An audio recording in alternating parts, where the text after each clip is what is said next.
Itu yang saya lihat di Rapimnas Gerindra. Ini video ini meskipun terlambat, tapi romantisme yang dua sosok tokoh negeri ini hadirkan itu benar-benar bikin adem di hati, nggak nyangkut di leher.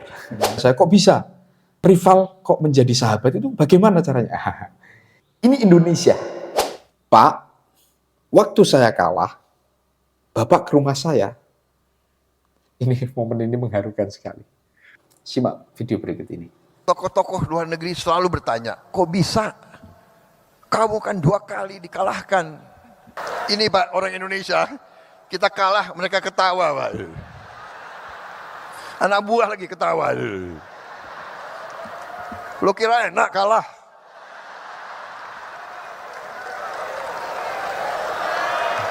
Pak, waktu saya kalah, saya ingat Bapak ke rumah saya. Bapak ke Kartanegara. Di mana di negara lain yang kalah yang harus ucapan selamat, ini yang menang datang ke rumah saya begitu. Datang ke rumah, habis itu bawa undangan, mohon hadir pelantikan. Waduh, gimana ini? Malam hari ini nggak tahu ya, rasanya saya senang saja. Beruntung sekali dipimpin oleh seorang yang sangat visioner, yang berjiwa patriot, konsekuen, pantang menyerah, dan kalau berbicara, apa adanya. Yang baik diomongkan baik, yang nggak baik omongkan nggak baik. Tapi nanti setelah tanggal pelantikan 20 Oktober, Bapak Ibu harus mau berbagi. Karena saat itu begitu dilantik, Bapak Prabowo akan menjadi milik seluruh rakyat Indonesia.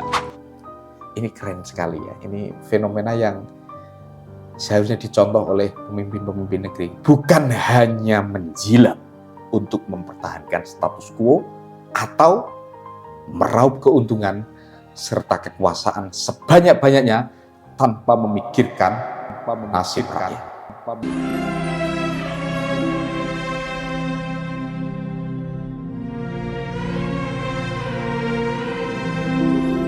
Di kesempatan ini, sahabat, saya ingin berbicara mengenai poin-poin.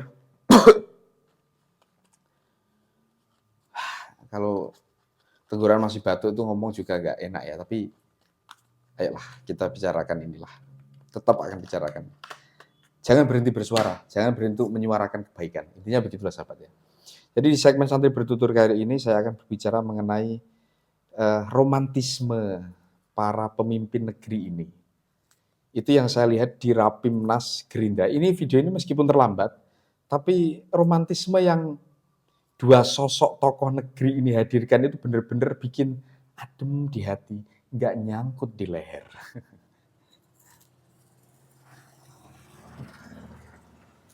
Mengapa sahabat? Ya, kita butuh sosok negarawan yang memberikan role model kepada rakyat bahwa mereka ini sedang rukun, mereka ini rukun gitu loh. Bukan karena kalah kemudian membenci, akhirnya mengoposisikan diri dan menjadikan rakyat carut-marut, kebijakan politik dan negara tidak terdelivery dengan baik di masyarakat. Itu contoh yang buruk sahabat. Tetapi dari dua sosok tokoh ini, baik Presiden Jokowi maupun Presiden Prabowo nantinya, ini benar-benar bikin adem. Bahkan di cuplikannya itu ada Prabowo, Pak Prabowo itu Jenderal Purnawirawan Prabowo mengatakan, ketika saya melakukan lawatan di luar negeri, para tokoh-tokoh di luar negeri di Eropa itu datang kepada saya, kok bisa rival kok menjadi sahabat itu bagaimana caranya? Ini Indonesia. Kemudian Pak Prabowo menjawab, ini Indonesia. Dan budaya kita adalah rukun, damai, adem, dan ayem. Dengan begitu nanti pikiran kita jernih untuk menggapai generasi emas 2045. Saya sepakat dengan Pak Prabowo dalam hal ini. Nah, sahabat, mari kita simak videonya berikut ini. Yang pertama kali karena moral agak tinggi, Pak.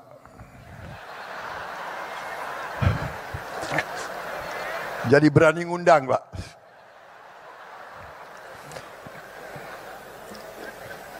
Waktu kalah nggak usah undang-undang.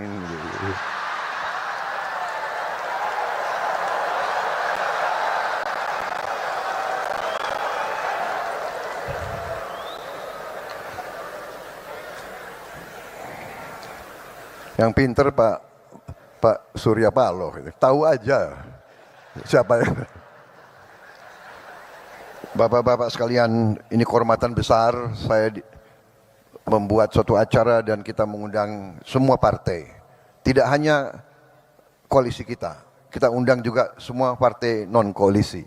Dan hadir perwakilan hari ini dari PDIP hadir juga Pak Azwar Anas. Ibu Puan mengirim salam karena ada acara DPR di Bali. Saya kira malam ini Pak Jokowi ini suatu langkah bukti contoh bagi banyak pihak dalam dan luar negeri bahwa suasana politik di Republik Indonesia ini memiliki ciri khas, yaitu di tengah persaingan, sesudah pertandingan, sesungguhnya kita bisa rukun kembali menjadi satu keluarga besar. Dan ini tidak sedikit peran kepemimpinan Bapak Joko Widodo. Tidak sedikit kepemimpinan beliau. Saudara-saudara, saya ini memang punya sifat, nggak tahu dari dulu, saya ingin bicara apa adanya. Saya bicara dari hati saya. Saya tidak suka untuk menjilat. Saya tidak suka ngolor, istilah di tentara, Pak. Kita pernah bersaing, kita pernah berbeda. Bapak menang, tapi Bapak mengajak saya bergabung. Ini leadership. Ini kepemimpinan. Ini kenegarawanan, dan ini tidak sering terjadi di mana-mana. Tidak sering terjadi. Dan saya keliling kemana-mana, Pak. Tokoh-tokoh luar negeri selalu bertanya, kok bisa? Kamu kan 2 kali dikalahkan.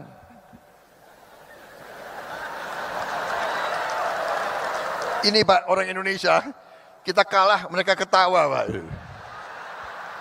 Anak buah lagi ketawa. Lo kira enak kalah?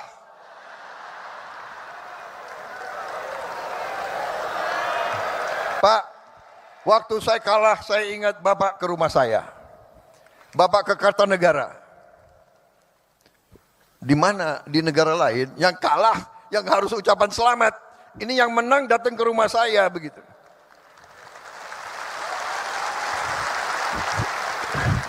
Makanya kalau ilmu kepemimpinan belajar dari orang Solo. Datang ke rumah, habis itu bawa undangan, mohon hadir pelantikan. Waduh, gimana ini? Makanya kalau urusan tentara pertahanan tanya Prabowo, urusan politik aku datang ke orang Solo ini. Jadi tradisi harus dimulai. Dan maaf para profesor, orang-orang pinter di mana-mana, ya kan, yang banyak bicara di podcast itu. Saya sangat hormat sama Anda memang pinter. Tapi tradisi kita harus berani kita pertahankan budaya bangsa Indonesia sendiri.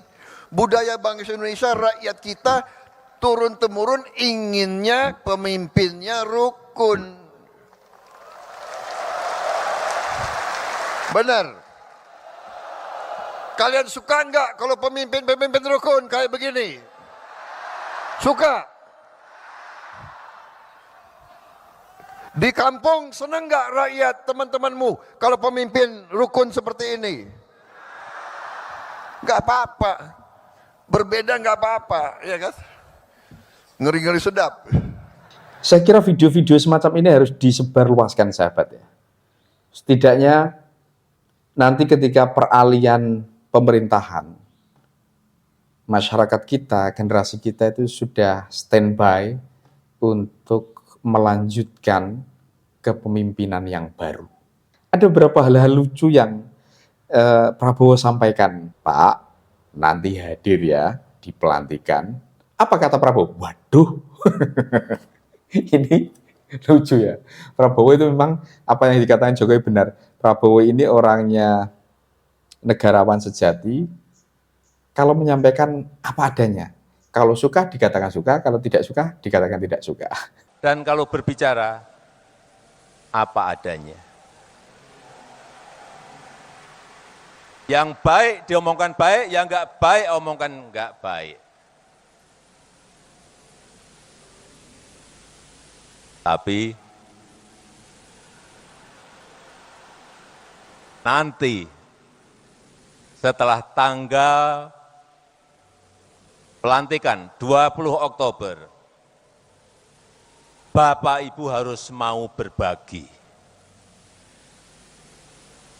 Karena saat itu,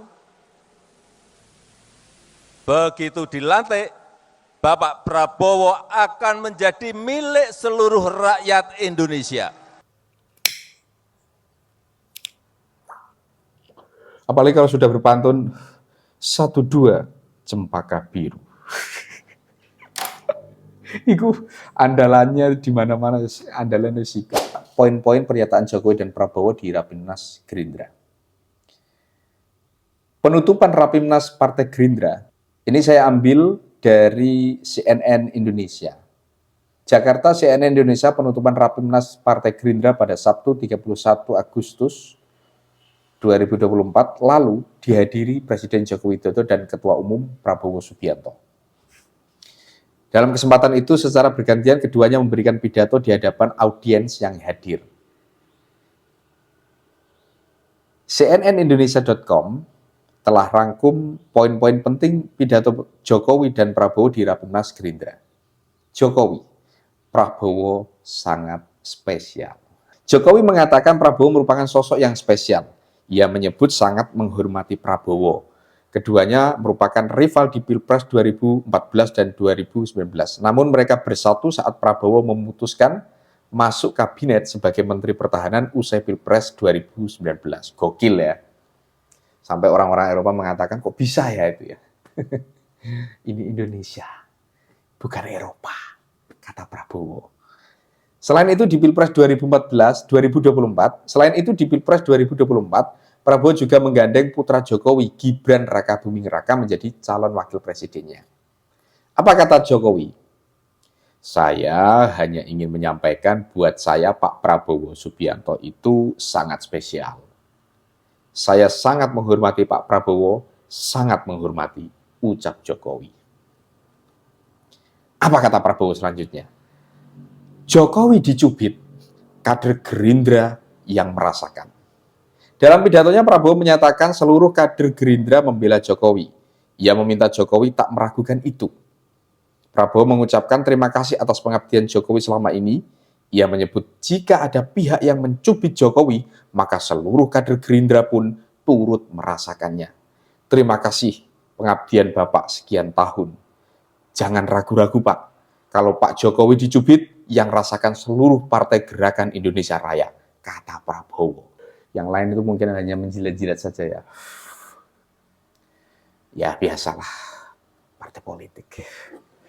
Apalagi yang sedang MLB dan lain-lain, ya saatnya untuk mendulang kekuatan, menggalang kekuatan, dan mempertahankan status quo.